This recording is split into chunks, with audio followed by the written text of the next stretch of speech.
अस्सलाम वालेकुम स्टूडेंट्स। आज हम बायोलॉजी का नया यूनिट स्टार्ट करने जा रहे हैं, that is diversity in living organisms. इसका इसको हम बायोडाइवर्सिटी भी बोलते हैं। अब ये बायोडाइवर्सिटी वर्ड जो है, इसका मतलब क्या, what is the meaning of the word biodiversity. Bio इसका मतलब है लाइफ, एंड डाइवर्सिटी का मतलब है डिफरेंट फॉर्म्स या वैरायटी। तो हम बोलते हैं biodiversity means different forms of living organisms और a variety of life forms. इसका मतलब क्या है? इसका मतलब यह है कि जो भी ऑर्गेनिज्म है इस यूनिवर्स में, अर्थ में, वो डिफरेंट है from the other organisms to a less or greater extent. उनकी जो कैरेक्टर्स हैं वो डिफरेंट हैं।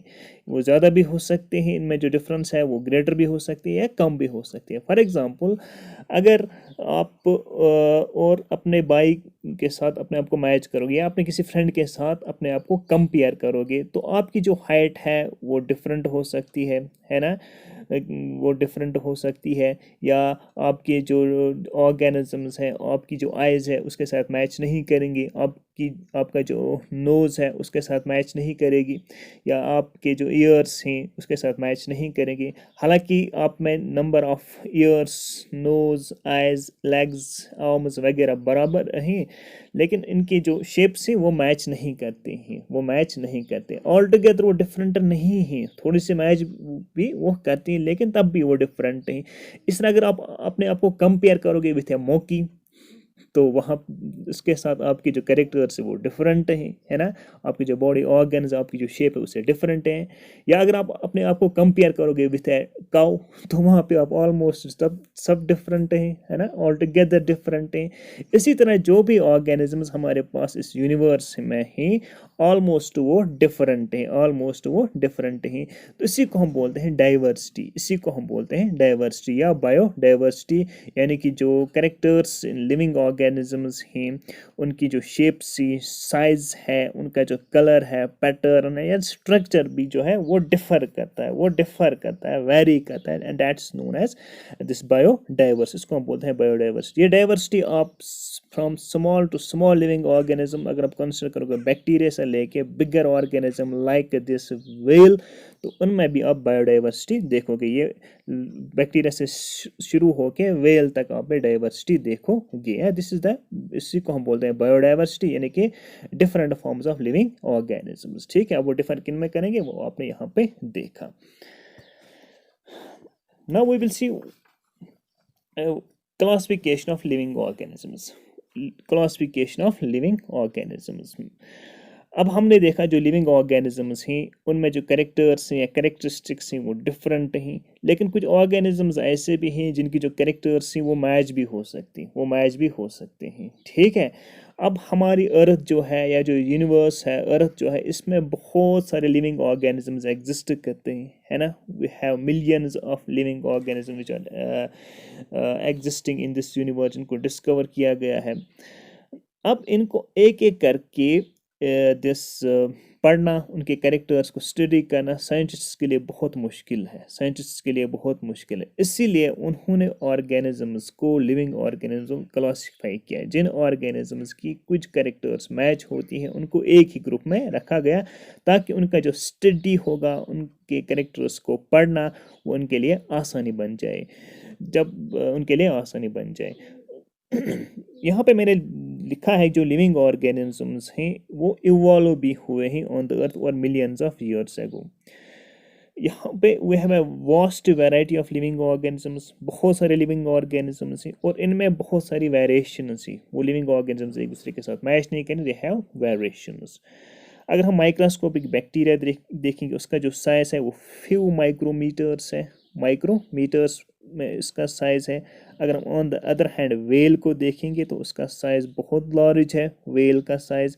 या रेडवुड ट्रीज़ जो कैलिफोर्निया में पाए जाते हैं, उनका जो साइज़ है ऑलमोस्ट 30 मीटर्स टू 100 मीटर्स है, रेडवुड ट्री जो कैलिफोर्निया में है।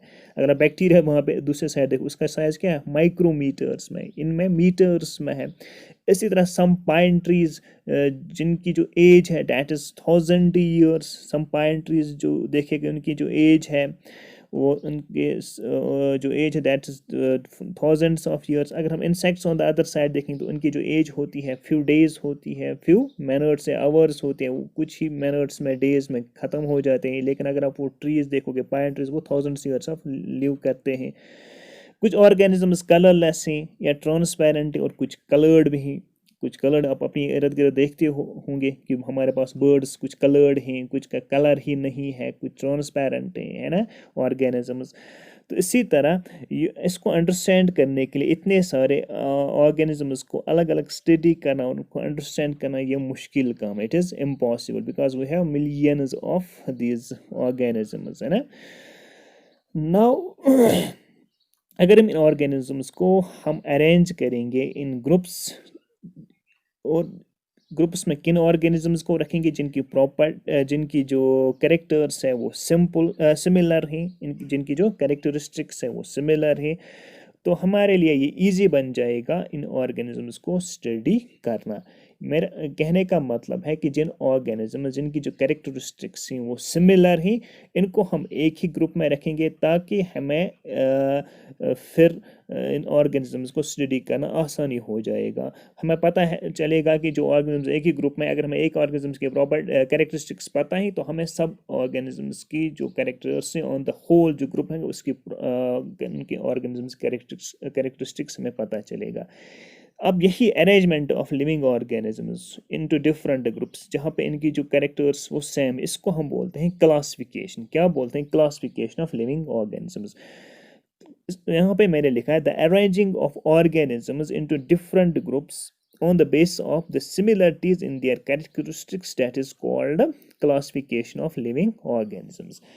organisms को अरेंज करना डिफरेंट ग्रुप्स में on the basis of their similarities in characteristics, that is called classification of living organisms है। हम ऑर्गेनिज्म जिनकी कैरेक्टरिस्टिक्स सेम ही, इनको एक ही ग्रुप में रखते हैं एंड इसको हम बोलते हैं क्लासिफिकेशन ऑफ ऑर्गेनिजम्स। क्या बोलते हैं? क्लासिफिकेशन।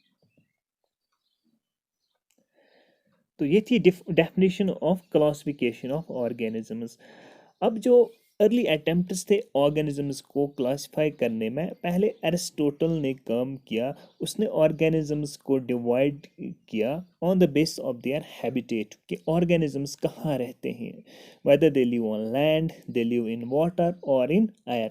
ये जो सिस्टम ऑफ क्लासिफिकेशन थी which was based on a few arbitrary chosen characters, इसको कहा गया this is the artificial classification. This is the artificial classification of animals या ऑर्गेनिजम्स।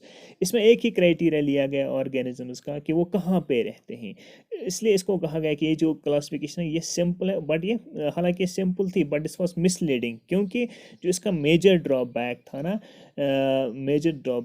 कि ये रिफ्लेक्ट नहीं कर रहा था natural relationships of organisms. Natural relationship of organisms ये रिफ्लेक्ट नहीं कर रहा था, क्योंकि हमारे पास जो ऑर्गेनिजम्स थे जो वाटर में रहते थे, उनके जो कैरेक्टर्स थे वो डिफरेंट थे उन ऑर्गेनिजम्स जो ऑर्गेनिजम्स वाटर में ही रहते थे, है ना। खुद वो डिफर कर रहे थे कैरेक्टर्स में एक दूसरे के। इसलिए जो ऑर्गेनिजम्स लैंड पे रहते थे उनमें भी बहुत डिफरेंस थी इन देयर कैरेक्टरिस्टिक्स, या जो एयर में रहते थे उनकी कैरेक्टर्स भी एक दूसरे के साथ डिफरेंट थी। इसीलिए इस क्लासिफिकेशन को मिसलीडिंग कहा।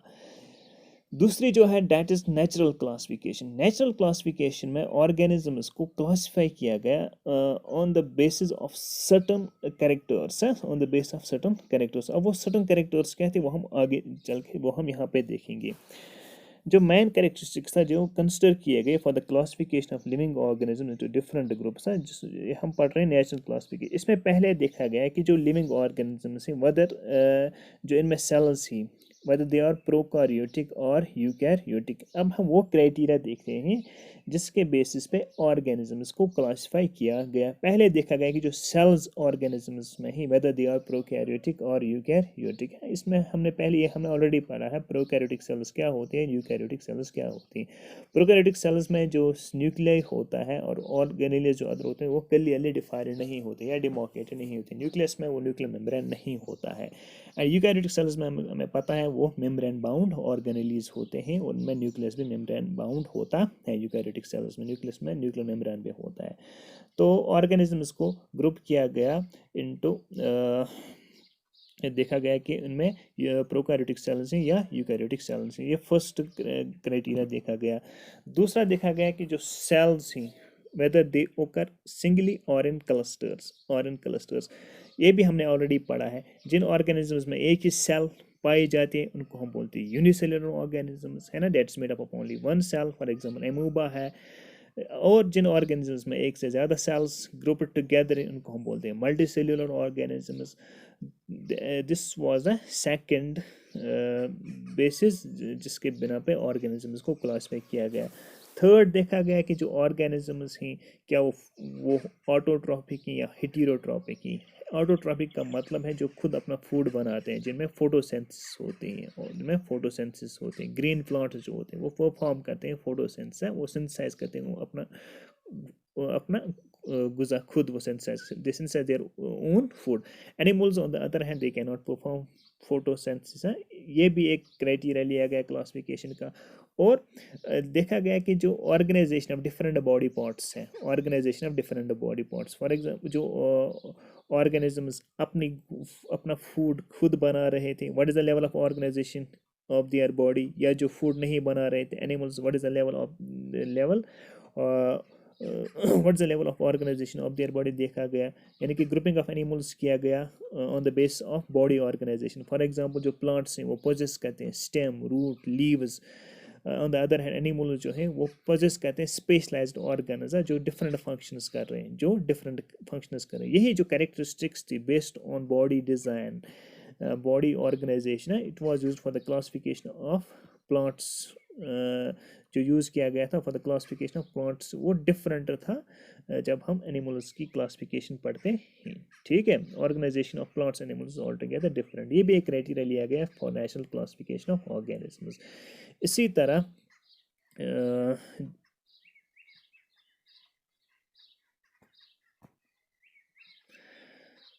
इम्पोर्टेंस ऑफ क्लासिफिकेशन अब हम देखेंगे कि क्लासिफिकेशन क्यों इम्पोर्टेंट है, एनिमल्स को क्लासिफाई करना क्यों इम्पोर्टेंट है, ऑर्गेनिजम्स को। क्लासिफिकेशन क्यों इम्पोर्टेंट है? Because it makes the study of a wide variety of organisms convenient and easy.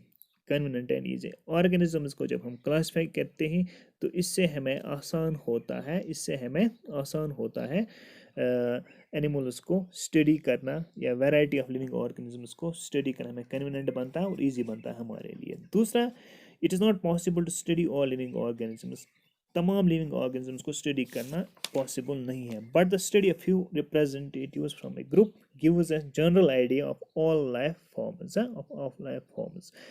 अगर हम एक ग्रुप बनाएंगे ऑर्गेनिजम्स का जिनकी कैरेक्टरिस्टिक्स सिमिलर हैं तो हमें ये आसान हो जाएगा कि अगर हम एक ऑर्गेनिजम्स की कैरेक्टरिस्टिक्स हमें पता है, एक ऑर्गेनिजम्स की कैरेक्टरिस्टिक्स हमें पता है, तो हमें सब जो ग्रुप में जो सब एनिमल्स हैं या ऑर्गेनिज्म उनकी कैरेक्टरिस्टिक्स हमें ऑन द होल पता चलेगा। इसी तरह यह हमें रिवील करता है, क्लासिफिकेशन में रिवील करता है inter relationship among different groups of organisms. ये हमें रिवील करता है जो इंटर रिलेशनशिप है डिफरेंट ऑर्गेनिजम्स के दरमियान, वो भी हमें पता चलता है।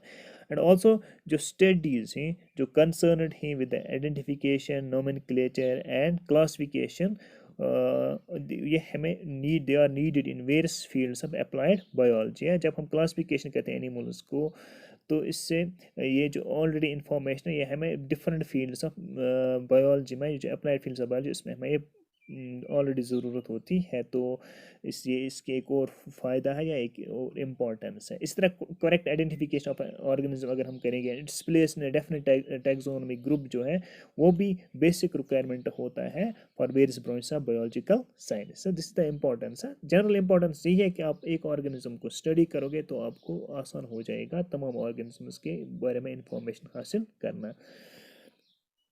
यहाँ पे एक टर्म है टैक्सोनॉमी। टैक्सोनॉमी का मतलब है ये वो साइंस है that deals with the identification, nomenclature and classification of organisms. It's a branch of science which deals with the identification, identify करना, नोमेनक्लेचर, नोमेनक्लेचर का मतलब naming, and classification of organism, फिर ऑर्गेनिजम्स को क्लासिफाई करना है। ये follow करते हैं certain rule, this is known as taxonomy है। The science dealing with identification, nomenclature and classification of organisms को हम बोलते हैं taxonomy. Carolus Linnaeus it's known as the father of taxonomy, उसने बाइनोमियल नोमेनक्लेचर दिया था। बाय मीन्स टू, नोमेनक्लेचर है, nomial means name, उसने बाइनोमियल नोमेनक्लेचर दिया था। It's a system of naming organisms, taxonomy. उसने कुछ बुक्स भी लिखी, इसकी जो फेमस बुक्स है फिलॉसफी का बॉटेनिका है, इसमें उसने बाइनोमियल नोमेनक्लेचर दिया था। इसके बाद उसने दूसरी बुक लिखी थी सिस्टेमा नेचरिया, इसमें 4326 स्पीशीज ऑफ एनिमल्स ने डिस्क्राइब किए। नेक्स्ट उसने लिखी थी स्पीशीज प्लांट्रम, इसमें उसने 5900 स्पीशीज ऑफ प्लांट्स डिस्कस किए थे। These are some of the famous books of this Carolus Linnaeus जो है, इसको हम बोलते हैं father of taxonomy, father of taxonomy. ठीक है, तो इसको हम इंशाल्लाह कंटिन्यू करेंगे नेक्स्ट लेक्चर में।